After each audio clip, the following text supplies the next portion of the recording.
T'as ta carabine, tu l'as réglée? Ouais, C'est bon. N'oublie pas tes balles. L'objectif, il est simple là, de la semaine. C'est vivre en bivouac, donc s'immiscer dans un univers sauvage en ayant comme projet de prélever un animal. Donc on va chasser sur la semaine une biche ou un jeune cerf.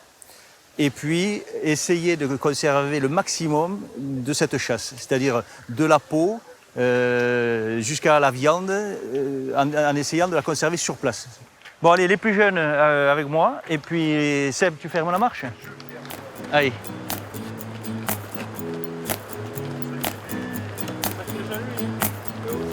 Beaucoup de personnes ne comprennent pas qu'on puisse avoir une motivation pour la chasse, la pêche, la cueillette. Moi, je pense que ça fait partie des bases de notre histoire. C'est important, je dirais presque essentiel, en tout cas pour moi, de savoir se débrouiller dans les divers environnements, que ce soit un environnement citadin ou que ce soit un environnement naturel et sauvage. Ici, on est dans les Pyrénées. Eh bien, on va essayer d'être le plus proche possible de cette invitation dans une zone sauvage. En montagne, on a un long bâton, les bergers font la même chose et ça permet d'aller dans des endroits très pentus avec un peu plus d'assurance. Ce n'est pas toujours nécessaire d'avoir un piolet, voilà, mais le bâton est un très bon auxiliaire pour la sécurité. Encore, il va finir par descendre quand même.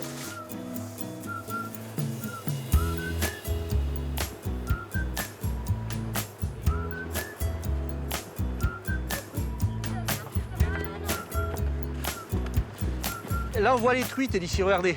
Elles sont en chasse, là, elles sont juste à la sortie des courants. Il y en a deux sur le trou en dessous, là. Une petite à gauche, et elle vient de bouger, là.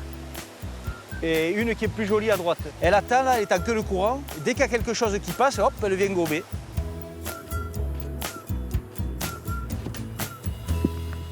C'est ici qu'on va établir le bivouac. Vous voyez, c'est le seul endroit plat de la zone.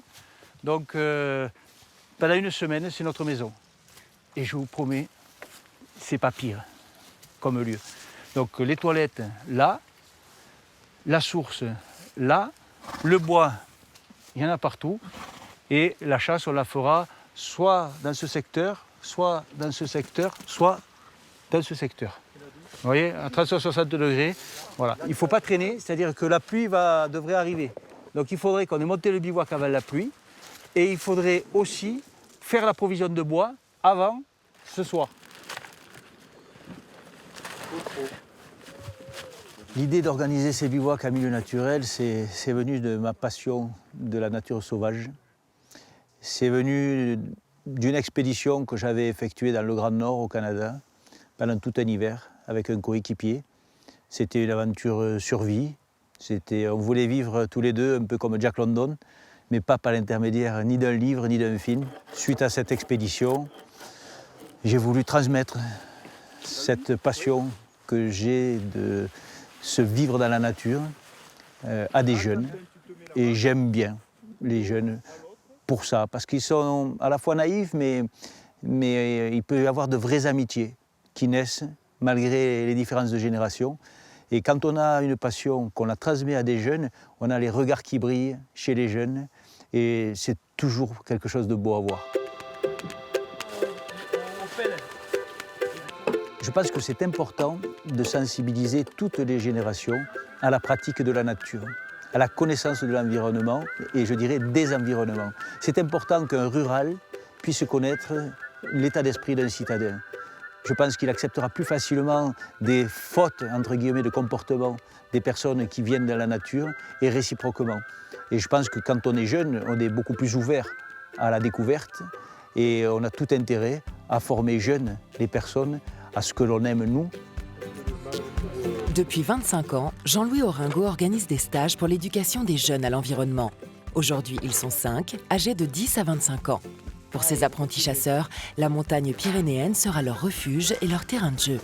Chasser, savoir lire les traces, savoir utiliser la nature, autant de connaissances à acquérir et qui paraissent comme une évidence pour Jean-Louis.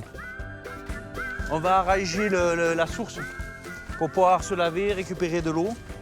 Elle est juste au-dessus, là, tu vois, ça fait à 50 mètres du bivouac. L'idée de cette expédition montagnarde, c'est d'être à la fois autonome pendant la semaine, en faisant toute la cuisine au feu de bois, et en même temps utiliser et mettre à profit un gibier.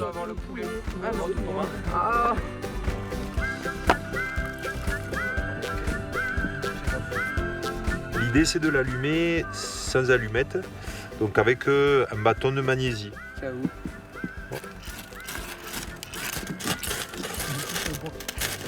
Ça y est, c'est parti. Donc ça y est, c'est bon.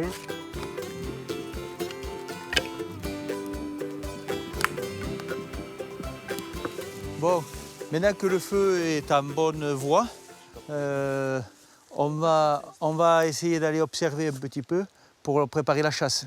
Parce que si on veut réussir la chasse, il faut savoir où sont les bêtes.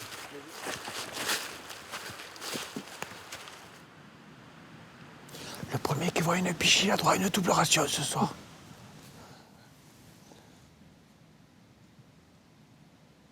Ah, j'en ai 2.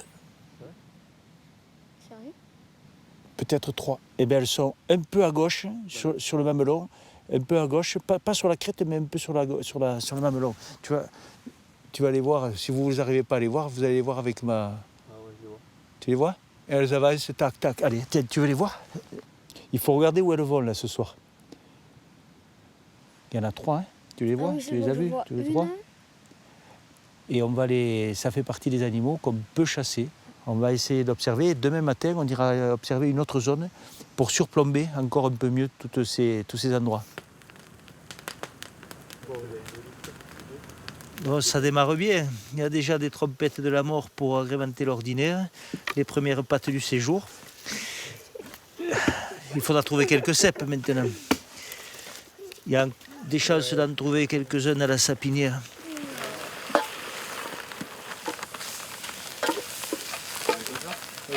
Dans la semaine, ce que je souhaite sur ces stages, c'est montrer toutes les étapes nécessaires pour arriver jusqu'à la chasse, qui est l'objectif de ce stage.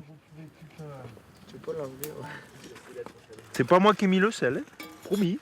Papa, je te tue si c'est trop salé. Je crois que... Mais le jus, Déjà qu'on a vu. Moi, je vous conseille d'en couper un peu, vous le mettez au fond, après vous mettez vos pattes, après vous en recoupez par-dessus, et là vous avez un truc d'enfer. Il est où? Apprendre à dormir de manière confortable, apprendre à se positionner par rapport au feu pour ne pas avoir de la fumée, savoir choisir son bois pour ne pas qu'il fume, savoir préparer la nourriture pour pouvoir partager un repas, savoir se laver avec juste une eau de source, savoir observer avec des jumelles, savoir marcher sans faire de bruit. C'est la vie de la nature qui est intéressante. Eh Seb, sans mentir, je crois que c'est plus confortable qu'à la maison. Oui. Regarde comme il est enfoncé. La nuit sur le matelas de feuilles a été courte et a révélé quelques petites courbatures. Qu'à cela ne tienne, ce matin, la compagnie d'apprentis chasseurs a pour mission de préparer la chasse. En toute discrétion, l'objectif est d'observer et localiser la biche qui pourra être prélevée.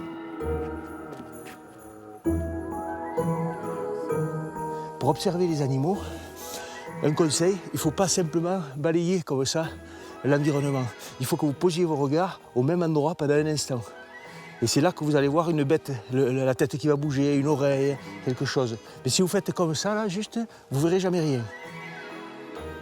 On est en fin de période de brame.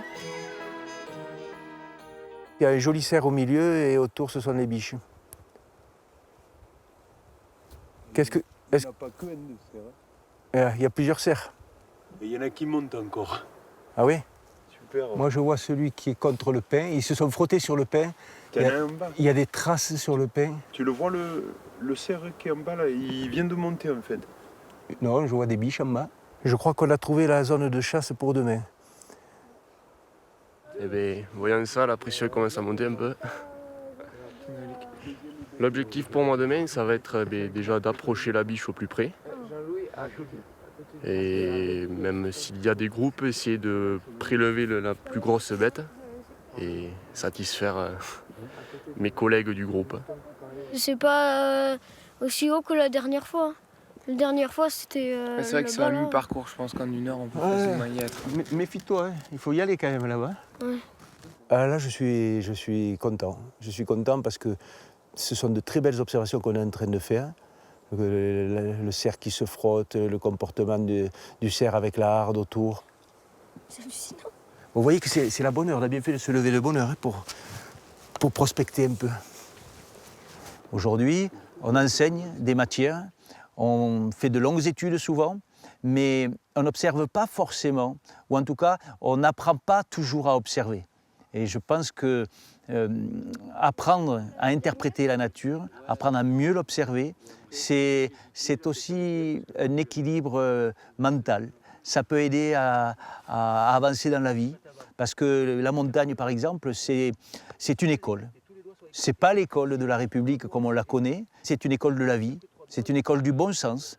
D'un campagnol, d'un mulot. De cette école, Jean-Louis en a fait son métier. La nature est son lieu de travail. Il s'intéresse plus particulièrement aux traces. En effet, Jean-Louis est ichnologue, un terme un peu pompeux qui décrit un spécialiste de l'interprétation des traces. Ce matin, il pense avoir trouvé les empreintes d'une taupe dans un trou d'eau provoqué par le passage du bétail. L'opération du moulage des empreintes va permettre une meilleure identification. Le moulage, c'est intéressant parce que ça donne des informations complémentaires à ce que l'on peut voir avec ses yeux. Jusqu'ici, tout va bien. Voilà. Oh, mais tu avais de l'épaisseur. Et ça a fonctionné. On a les griffes qui sont là. Et là, on oublie totalement la taupe. Regardez. Là, vous avez les 4 doigts alignés. 4 griffes. 1, 2, 3, 4. Quel est l'animal qui a un doigt aussi décalé, comme ça, avec les autres doigts alignés comme ça? Eh bien, avec Lurie, on se disait qu'on n'en connaissait qu'un, c'est le lézard. Pister la faune sauvage, arriver à lire par le moindre indice qu'un sanglier s'est frotté sur un arbre, qu'il a laissé une soie, que cette soie est fourchue, qu'on peut éventuellement l'utiliser comme une aiguille, comme le faisaient des cordonniers pendant la guerre. Cette science de l'observation, elle se nomme de manière un peu pompeuse l'ichnologie. Et l'ichnologie, au-delà d'être la science des traces, c'est sans doute la science de l'observation. Venez voir, un peu par là. Quand je regarde au fond, je vois des poils qui sont des poils qui n'ont rien à voir avec un sanglier. On a des poils d'une biche. Tu les reconnais parce que tu peux les briser. Regardez bien, regardez bien. Quand on les plie, ils se cassent. Ils se cassent à angle droit. Demain, tu vas chasser le même animal. On est d'accord? Ouais. La pression, ça va? Ça va, ça va. Et tu sais que le groupe a besoin de toi. Hein? Il ne faudra pas que ça tremble trop. On compte tous sur toi. Et tu sais qu'on n'a pas pris non plus de viande pour la semaine. À part un poulet, hein, qu'on mangera ce soir, le reste de la semaine, on va manger avec le produit de notre chasse.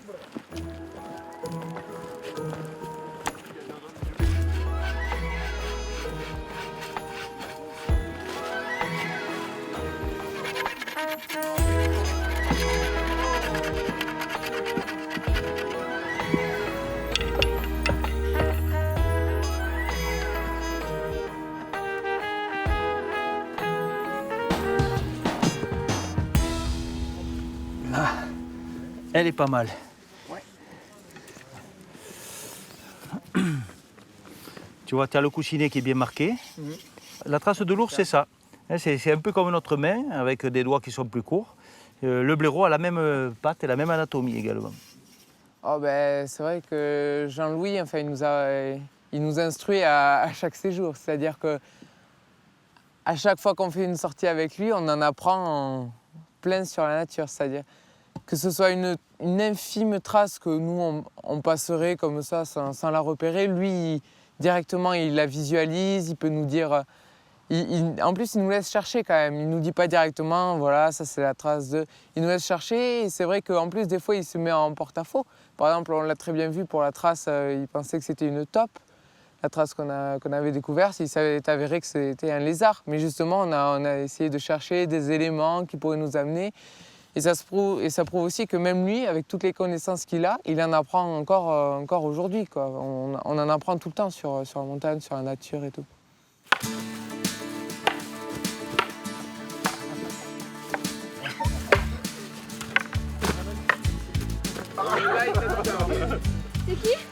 c'est un jeu énergique. Et avec le bâton, il faut arriver à toucher le pied de l'adversaire.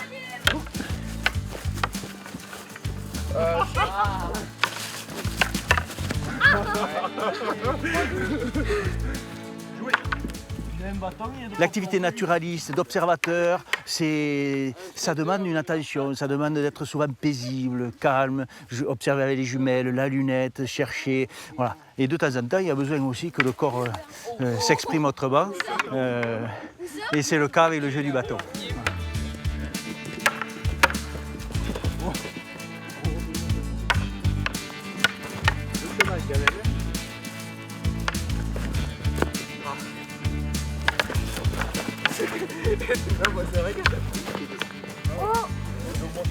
Il n'y a pas que les cerfs qui se battent avec les bois.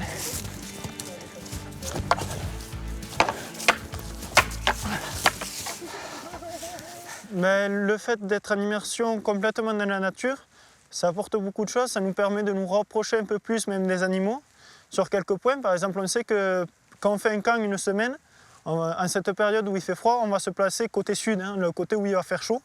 Pas côté nord parce qu'on perd vite quelques degrés. L'air de rien, les animaux, ben, c'est un peu comme nous, hein, ils aiment bien avoir chaud. Du coup, c'est vrai qu'en cette période, c'est pareil, on va les retrouver essentiellement côté sud, plus qu'au nord. Au début, mes parents ne croyaient pas trop parce que je suis plutôt quelqu'un de la ville. Je suis pas trop allé en campagne ou en bivouac déjà. Donc ils ne me voyaient pas trop dans cette situation. Moi, je me suis dit que c'était une bonne idée. C'est toi le chasseur? Oui, mais méfiez-vous des vieux chasseurs. Non, parce qu'il y a des chasseurs, c'est pas parce qu'ils chassent depuis qu'ils ont l'âge de 16 ans que ce sont des gens qui ne sont pas dangereux. Le plus important dans une arme, qu'est-ce qu'il faut vérifier? Si elle est sale, si le canon est sale. Si le canon est sale ou pas, bravo. Alors ça, c'est un très bon réflexe. Plutôt que d'aller voir, on ne va pas mettre le canon sur les yeux, d'accord? Donc, bon, c'est par principe, même si ça risquerait rien. Donc, je vais extraire, par exemple, la culasse. Voilà, il y a un système là. Là, vous avez le percuteur ici. C'est ce qui va perforer l'amorce qu'il y a là et qui va déclencher le tir. Hein, bien entendu, tout ça, c'est de la poudre. Et le projectile, c'est juste cette partie-là. J'extrais ma culasse comme il faut. Je vérifie à l'intérieur. Ah, je vois une impureté. Tiens, est-ce qu'il y en a qui la voient, l'impureté? Allez, regardez. Dans le canon. Oui. Voilà. Je vais serrer mes pieds. Je ne mets pas sur mon pied. Tout ça, c'est important. C'est des consignes de sécurité qui paraissent pas importantes parce que bon, on se dit, il n'y a pas de cartouche, il n'y a pas de balle à l'intérieur, ça risque rien. Voilà. Je remets ma culasse en place. Je prends mes balles. Je mets ma balle ici, je pousse à l'intérieur. Je donne un petit coup de doigt toujours vers l'arrière. On a les balles. Je vois le gibier. Demain, dans la chasse à l'approche, à un moment donné, peut-être qu'on se séparera. Vous, vous resterez à l'écart. D'accord ? Vous serez loin. Nous, on va ramper parfois, on va essayer de se camoufler le mieux possible. Et au moment, juste avant de chasser, on va glisser la balle et sans faire de bruit, là, ça fait beaucoup moins de bruit. Le gibier peut être blessé. S'il est raté, ça va. C'est une bonne chose. S'il est blessé, qu'est-ce qu'il faut que je fasse? Recharger, très vite. Je mets une deuxième balle. Pam, je retire. S'il continue, voilà, je refais, je fais monter à mesure. Qui c'est qui veut prendre celle-là? Épauler avec celle-là?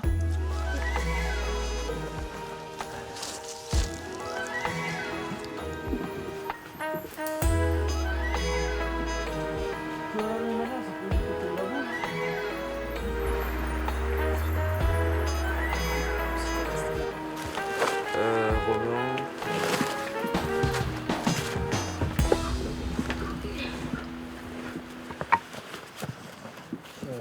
Bon allez, n'oubliez pas de prendre vos bâtons.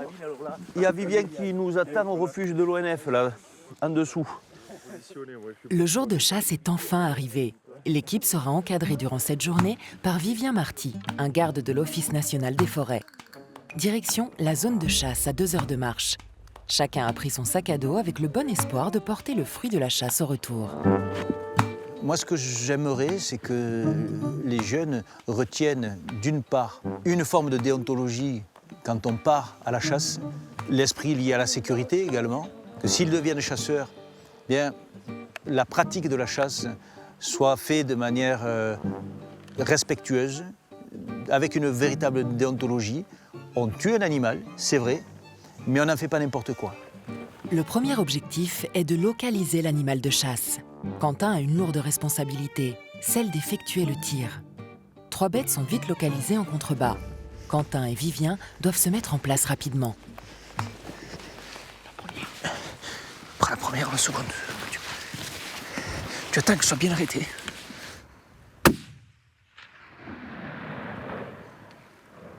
Ah, c'est manqué ça. Tu veux que je tire? T'inquiète-toi. T'as rechargé? Quentin en est à sa première année de chasse et à ses premières erreurs. Son arcade sourcilière en paie malheureusement les frais, sans gravité. Elle a sauté. Putain, tu regardes.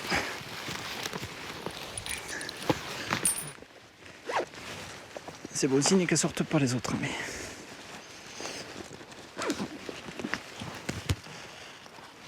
C'est trop laid pour moi, quoi, ça. On a blessé la bête, donc on va aller voir Jean-Louis pour essayer de s'approcher. Si j'ai pas une lunette pour tirer à plus de 250 mètres, 300 mètres. On va essayer de la repérer et d'essayer de l'achever. Il s'est passé que j'ai un peu mal épaulé l'arme. Et le recul, avec la lunette, est venu taper contre mon arcade. Il s'est ouvert un peu. Bon, c'est le métier qui rentre. Le bonheur de la chasse. C'est pas du tout ce que j'apprécie dans la chasse. Ça fait partie, bien sûr, des cas de figure, qui ne sont pas des cas de figure agréables. Il va falloir essayer de la retrouver et pour abréger ses souffrances. Et si ce n'est pas le cas, il faut simplement espérer que ce soit une blessure pas trop importante. De ce que j'ai vu aux jumelles, c'est la patte, mais le corps n'a pas l'air touché. Voilà. Donc je peux imaginer que si on ne la retrouve pas, c'est une bête qui va conserver forcément les stigmates de la blessure, mais a de fortes chances de survivre à cette blessure. Alors il y a un passage frais juste en dessous, mais il n'y a pas de sang, mais ça ne veut rien dire, hein, parce que ça a pu se... Il y a une goutte tous les 10-15 mètres. D'accord, ça ne m'étonne pas. De toute façon, quand je l'ai vu sortir dans la clairière, elle posait la patte. Ouais. Donc pour moi, il n'y a pas d'os brisé. Le sang coulait à peu près à ce niveau. Ouais. Hein, c'est une rafure. Mais je ne pense pas que ça l'empêche de continuer de vivre, cette bête. Bon, allez, ça aurait pu mieux se passer, mais ça fait partie aussi de la chasse. Donc il y a un animal qui a été blessé, mais qui a été blessé à une patte et dans le muscle. Il n'a pas une patte cassée. On l'a pisté, Liori l'a suivi, il y a juste quelques petites gouttes de sang. Donc l'animal, c'est pas une balle mortelle, c'est pas une balle où il va traîner pendant 3-4 jours et puis agoniser. Donc aujourd'hui, il est rentré dans la forêt, on ne va pas le retrouver même si on prend une chaîne de sang. Ça ne sert à rien. On va continuer la chasse sur la partie haute, en espérant faire une meilleure approche. Et je vous demande simplement de tirer à moins de 200 mètres et d'essayer une approche, quitte à ce que l'animal s'en aille, mais faites une approche, quitte à ramper au maximum, pour être le plus près possible de la bête, d'accord? Et puis s'il y a une bête qui s'en va, eh bien, il y aura d'autres bêtes peut-être, et sinon, demain, eh bien, on essaiera de refaire une approche convenable. Ça va pour tout le monde. Moi, je suis obligé de partir. J'ai un impératif professionnel, ça de longue date. Donc, c'est Sébastien qui va être responsable du groupe et Vivien pour la chasse. Donc, je reviens demain dans la journée et je compte sur vous et j'espère avoir une bonne nouvelle. Jean-Louis quitte les jeunes provisoirement. Tous sont déçus de ce qui vient de se passer. La chasse continue, mais une seconde approche dans la matinée essuie un nouvel échec.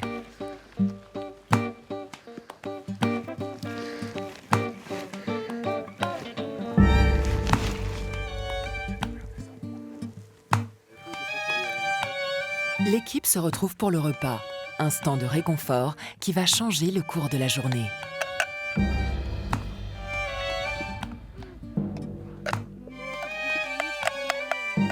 Un cerf, une biche et un faon sont repérés lors du déjeuner. Quentin tente une approche en contrebas. Vivien, lui, est parti en direction des crêtes pour contourner les animaux à bon vent. Les cervidés ont vite repéré le jeune chasseur inexpérimenté. Il se dirige inévitablement vers Vivien.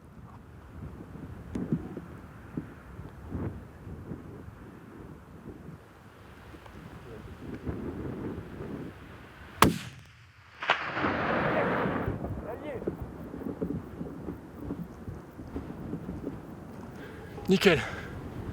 Ouais.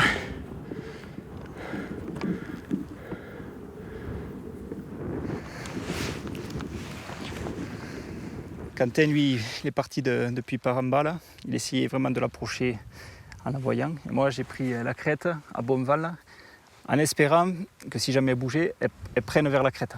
Et quand je suis arrivé sur la crête, rien n'avait bougé. Je les voyais, je les avais à 190-200 mètres au départ. Je n'ai pas osé tirer, j'ai laissé Quentin approcher. Elles ont dû le sentir ou le voir. Elles se sont dérobées là tout doucement. Là. Donc j'ai attendu de ne pas avoir Quentin en ligne de mire. Et dès qu'elle est sortie, à 50-60 mètres, la biche est tombée. Voilà. Les jeunes vont être contents, ils ont de quoi manger pour toute la semaine, je pense. Ils vont pouvoir ramener un bout de viande et un morceau de potané. On a bien réussi la tactique. Hein. À droite et à gauche. Voilà. Félicitations. Merci. Bon, la prochaine fois, c'est toi qui tires. Oui, c'est vrai que lors de la chasse, il y a Vivien et Quentin qui sont partis. Et on les suivait à la lunette, tout en gardant les biches en visuel. Et c'est vrai qu'on a pu voir comment elles réagissaient au comportement, quels étaient leurs comportements par rapport aux chasseurs, parce qu'il y a plusieurs fois où quand même elles ont tourné la tête vers eux ou vers nous. Donc on a pu voir quand même voilà, comment elles se mettaient en garde, comment elles réagissaient quand quelqu'un approchait. Voilà. Donc on les a vus se déplacer, tout ça. Et donc c'était vraiment intéressant de pouvoir voir comment ils s'y sont pris avec Quentin qui, quand il a vu qu'il ne pouvait pas s'en tirer, a essayé de le faire un petit peu fuir vers Vivien pour que celui-ci puisse tirer à une bonne distance. Très bien. Maintenant, on peut déplacer la biche. Où est-ce qu'on l'amène ? On va lui remettre la brisée. C'est une forme de respect pour l'animal qu'on a tué. On prend un petit rameau de la végétation qu'on a à côté et on la place dans la bouche de l'animal. Tu lui ouvres la bouche délicatement et tu lui mets dans la bouche. Voilà. Ça, tu rends honneur au gibier. Approcher l'animal à quelques centaines de mètres sans qu'il se rende compte de notre présence et pouvoir filmer des instants magiques, gravés en nous, c'est des choses qu'on ne voit pas tous les jours. Et voilà, j'avais jamais pratiqué cette chasse avant, moi c'était tout le temps en battu, donc attendre le gibier. Tandis que là, on marche, c'est pas le gibier qui vient vers nous, c'est nous qui allons vers le gibier. Et c'est ça que je trouve intéressant dans cette chasse.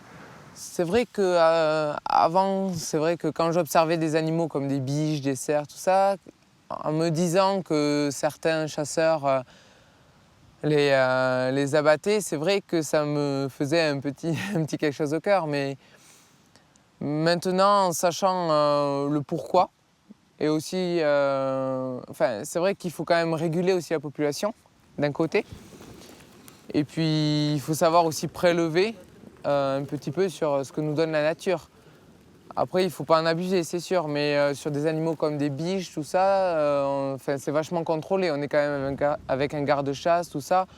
Donc, c'est vrai que maintenant, ça ne me pose pas du tout de problème, parce que je sais que ça n'altérera pas l'écosystème. Le fait de prélever, de tuer l'animal, pour moi, au début, c'était un peu difficile, parce qu'on enlève quand même une vie.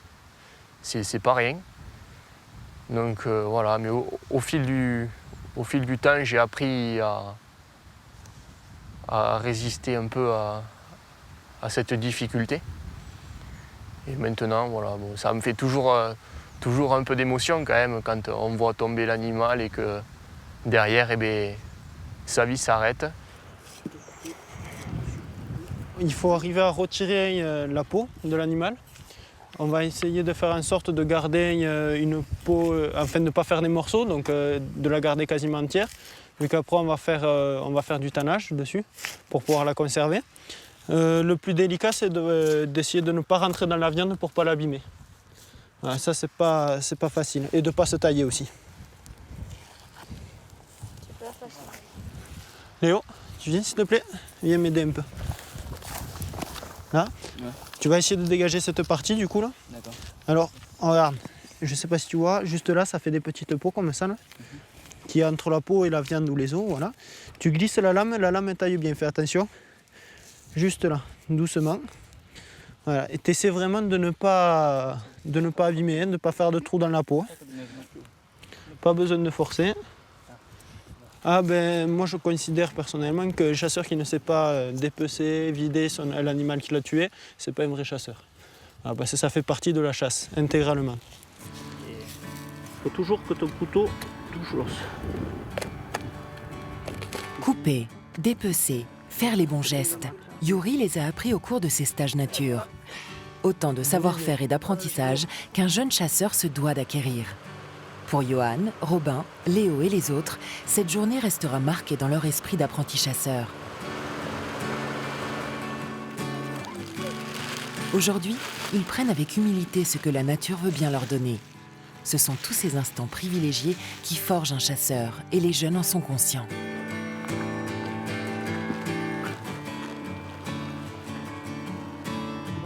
Ça veut dire qu'ils descendent, hein. Ils sont prêts à se réceptionner, là. Regardez, celui-là, il va descendre, vous allez voir comment il prend le virage. Regardez, allez, hop. Super, hein? Ça, c'est un beau spectacle.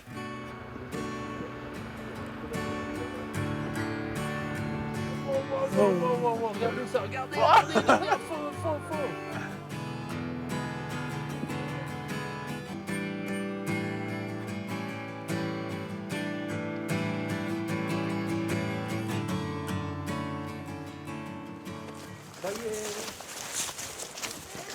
Oh, enfin.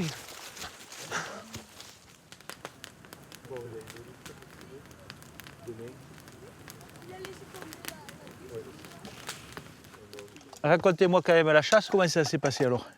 Vivian, il a eu une belle occasion et il a pu tirer vers le haut, comme ça. Et elle a été tuée du premier coup? Premier coup. Et du coup, la bête n'a pas souffert. Bon.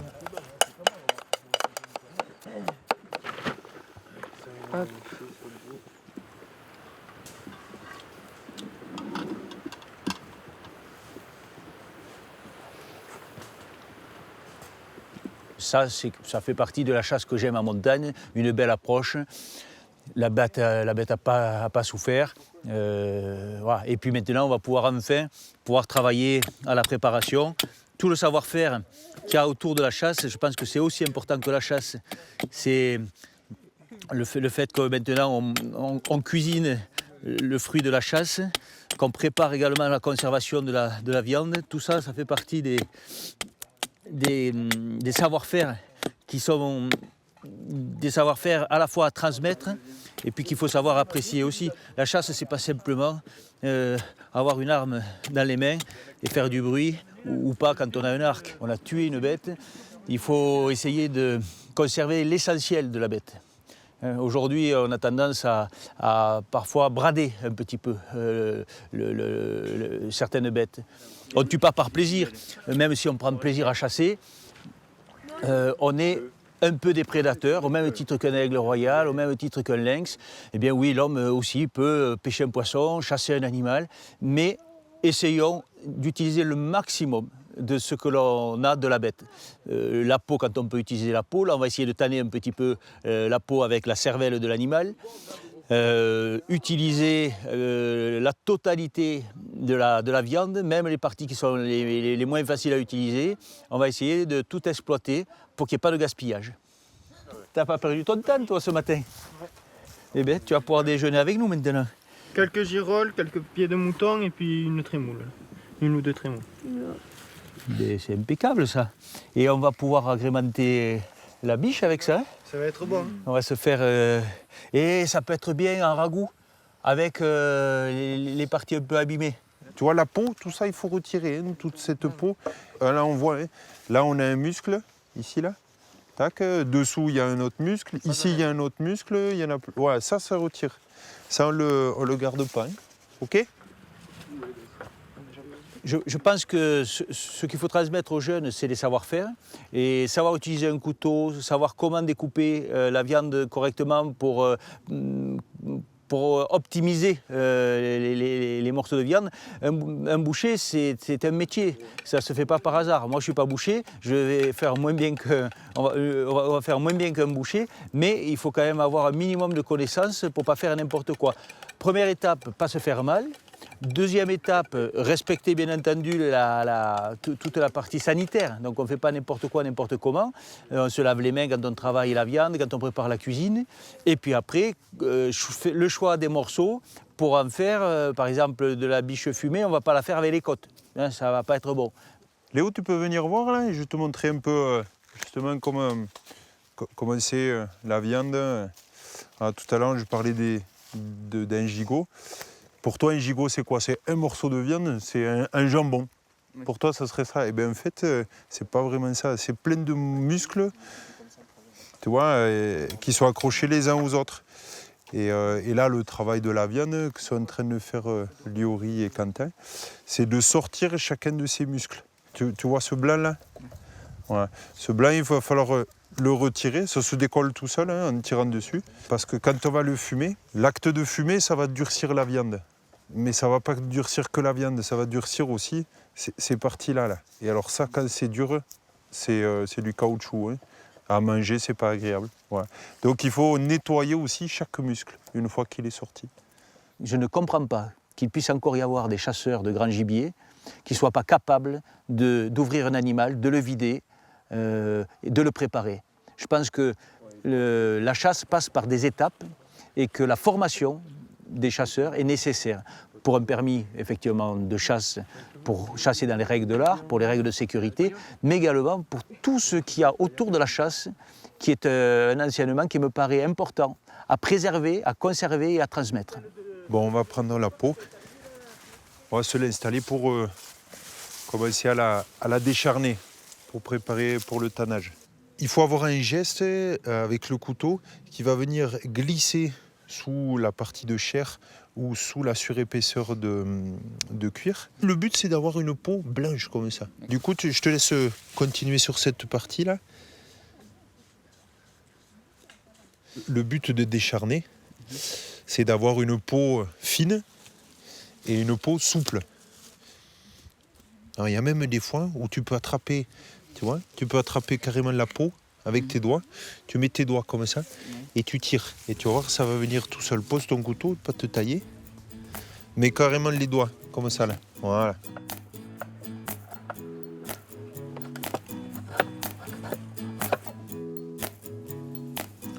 On va se régaler avec ça. Viens.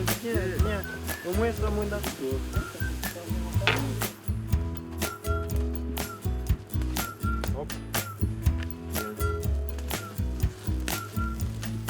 Tu sais à quoi ça sert de saler la viande? Je pensais garder la viande plus longtemps. Le sel, il assèche la viande. Donc ça va empêcher les moisissures de venir. Les jeunes ont bien travaillé. La viande de biche est découpée, salée et va maintenant reposer toute la nuit. La récompense de cette journée sera ce rôti cuit au feu de bois.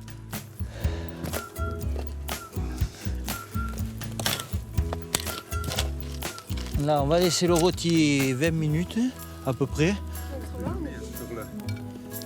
Venez amener vos quarts, là, les grammes.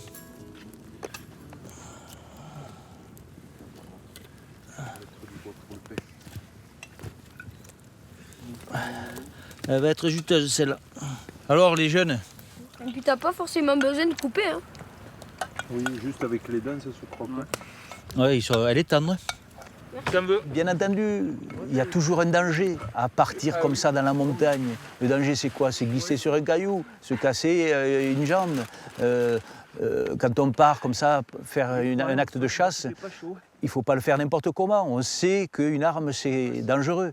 Donc, mon idée, c'est d'initier, de parler des risques, mais en même temps de donner envie.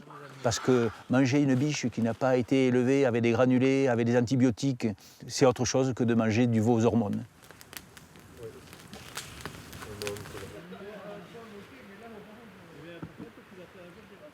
Ça va Léo? T'es réveillé? Tu vas finir par les mettre, ces chaussures. Et pour une fois, c'est pas moi le dernier. Pas loin. Tu vas te réveiller, ouais. Papa, ça filme. Mais ici, vous allez vous réveiller un peu, hein? Je suis réveillé, moi, j'attends le temps.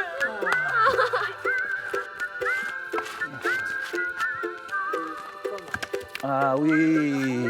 Tiens, celle-là, pousse-la là-bas. Regarde ça. Ils ont relevé, vous avez vu comment la cuisson? Ça, c'est beau, ça. Ils ont dû se coller un petit peu, mais c'est pas... Ah ben attends, on va les sortir ensemble. oui. On va les sortir ensemble, là, tous les deux. Prends-le doucement, là-bas. Là, attends. C'est beau ça. Voilà, Seb. doucement. Une nouvelle journée débute pour nos jeunes Robinson. Le pain a cuit toute la nuit sous les pierres chaudes du feu. C'est une aubaine pour le petit déjeuner. Cet instant de réconfort sera de courte durée, car le planning de travail de nos apprentis chasseurs est bien chargé. Dessaler et rincer la viande, monter le fumoir, faire le stock de feuilles de hêtre, transpercer les morceaux de biche avec des joncs. Bref, assurer toutes les tâches nécessaires au fumage de la venaison. Un dur labeur qui nécessite un apprentissage.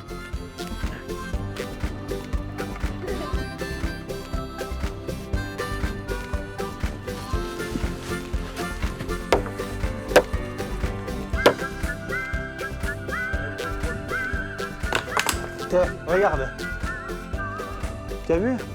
Bon, il faut refaire que du vert, là. Hein? C'est fini, ça. Hein?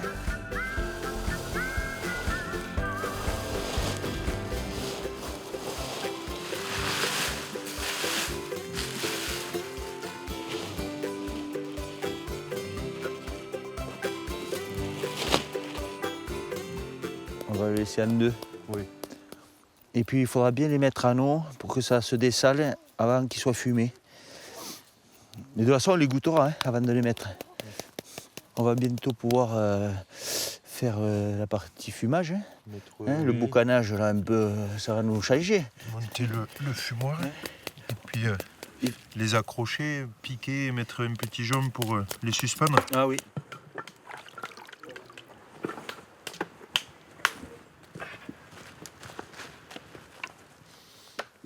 Tout à l'heure, il faudra qu'on les mette au poivre aussi. Tu équilibres et tu fais un nœud avec les deux brins.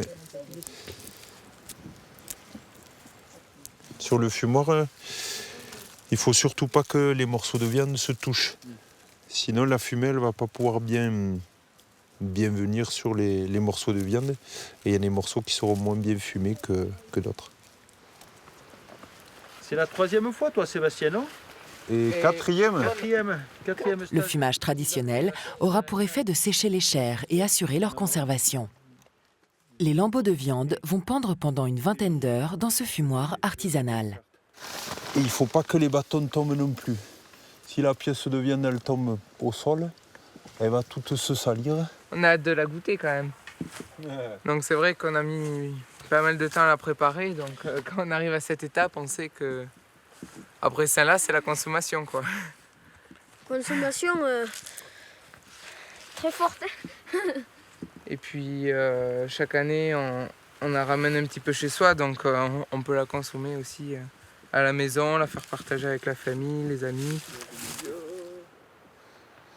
Tu mets les feuilles bien mouillées, tu en mets en fond et on mettra la braise par-dessus et on remettra de la feuille mouillée par-dessus. Des feuilles mouillées de hêtre disposées sur un foyer de braise vont diffuser suffisamment de fumée pour assurer l'opération.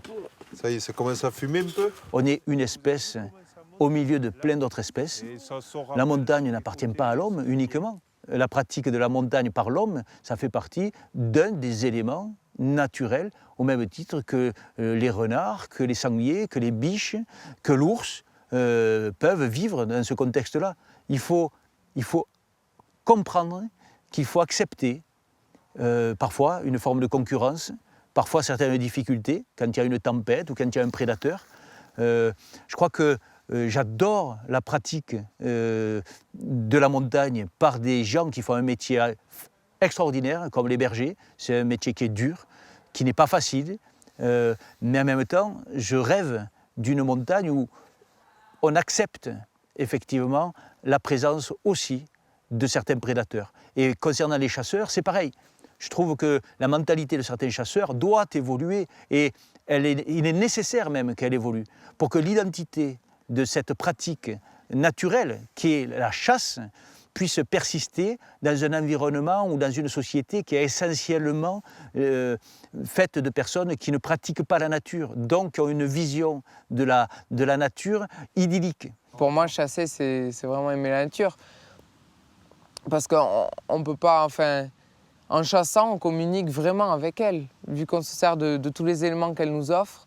Et puis bon, même quand on chasse, on découvre quand même, on peut observer beaucoup plus de choses.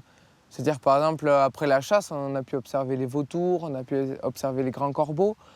Enfin, et puis, la chasse en général, c'est vraiment communiquer avec la nature, puisqu'on est en plein cœur, de la nature. C'est possible d'aimer la nature et en même temps de chasser parce que, entre guillemets, les deux vont avec parce que si on chasse et qu'on n'aime pas la nature, on ne prend pas plaisir, je dirais. La chasse, je la décrirais en quelques mots. Déjà, plaisir, parce que le plaisir d'être dehors, de voir l'animal, voilà, d'être en contact avec la nature. Et puis la passion. Voilà, j'ai un lien qui s'est créé avec la nature, les animaux. Et c'est ça que j'aime bien. Il y a des écologistes qui font du très bon boulot en termes de conservation, de connaissance des espèces, mais il ne faut pas les opposer. Il ne faut pas opposer un chasseur à un écologiste. Je pense qu'un bon chasseur, c'est forcément quelqu'un qui a des notions d'écologie très fortes et qui a tout intérêt à préserver une nature dans son état originel, avec sa biodiversité.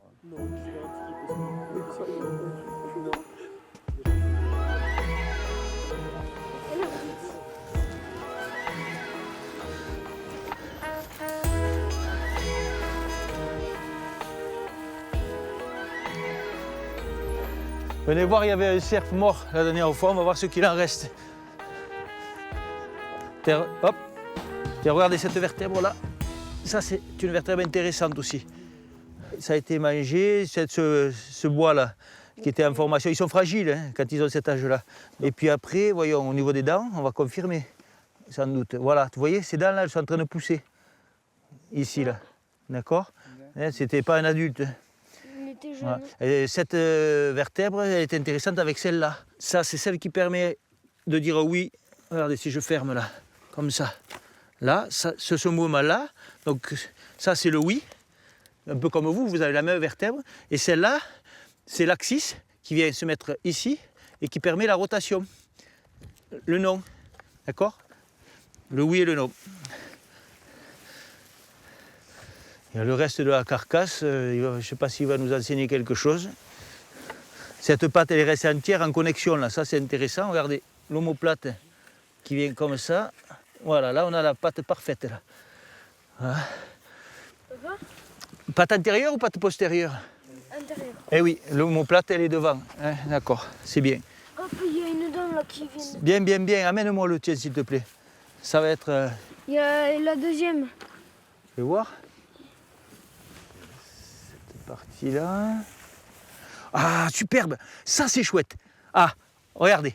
Là, vous avez les dents de lait qui sont en train de partir sous la poussée de la dent définitive. Au début, elles sont toutes petites. Et là, hop, regardez, à mesure elle va monter, elle va se tourner. Là, elle est dans ce sens, mais à un moment donné, hop, elle va se mettre dans l'autre sens, là. Et il y en a sur le devant, comme ça leur permet d'écorcer l'hiver quand ils ont du mal à se nourrir. ils font comme ça, parce qu'en haut, ils n'ont pas de dents. Tu prends le crâne. Sur la partie haute, regardez, si on met la mandibule ici, ça correspond bien. Et vous voyez sur la partie haute, ça appuie sur les cartilages. Alors, quand on trouve un animal mort, un squelette comme ça, c'est souvent un bon enseignement. Parce qu'on peut connaître aussi l'histoire de l'animal. Alors celui-là, il est jeune. Alors on peut imaginer éventuellement parfois de quoi il est mort. Si on a des traces sur certains os, ça arrive hein, aussi. Et puis en tout cas, parfois, quand c'est un animal âgé, on peut trouver plein d'histoires sur les animaux âgés. Parce qu'ils ont eu une fracture quelque part, ils ont eu des accidents naturels, ou parfois ça peut être lié à la chasse, hein, ou un prédateur parfois qui a essayé de les attraper et qui s'en sont réchappés. Mais il y a souvent des traces caractéristiques sur les os.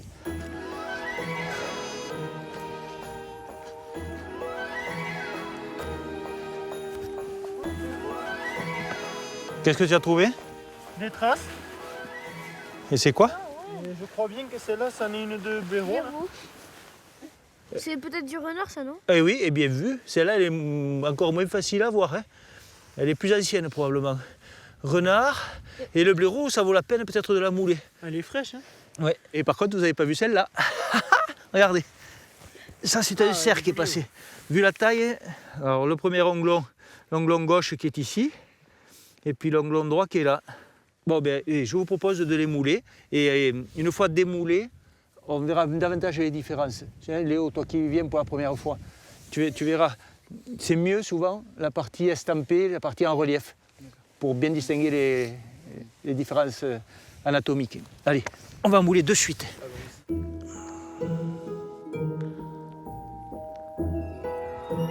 Là, on va en rajouter un peu.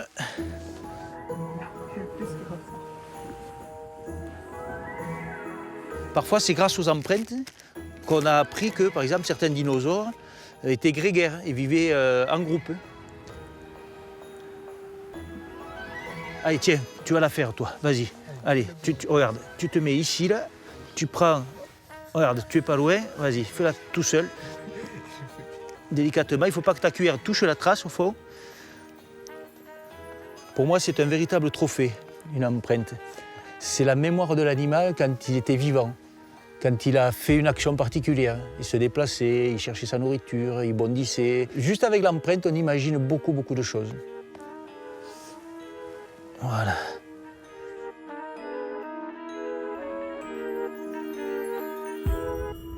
Et quand on compare, ça n'a rien à voir, un ongulé, un digitigrade ou un plantigrade. Voilà.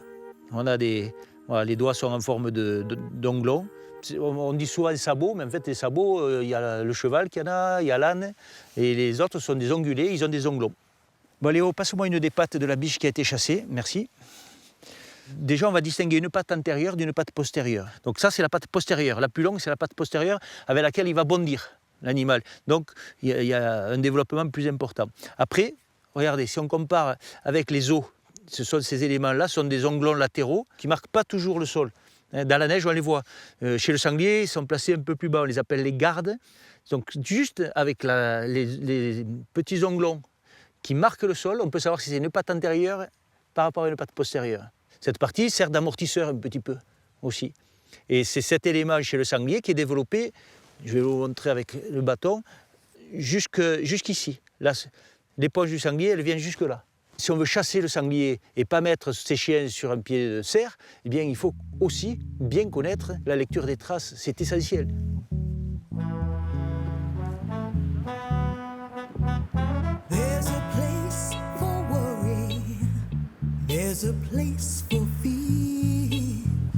Dans quelques heures, le bivouac sera démonté et l'emplacement nettoyé. Aucune trace ne témoignera du passage des jeunes apprentis chasseurs. Cette semaine, ils n'ont pas seulement appris à cuisiner au feu de bois, ils ont appris à sentir, à observer, à vivre dans cette nature sauvage. Autant d'émotions et d'expériences qui forgent la vie d'un chasseur. It'll be right on time. If you want the earth and the sky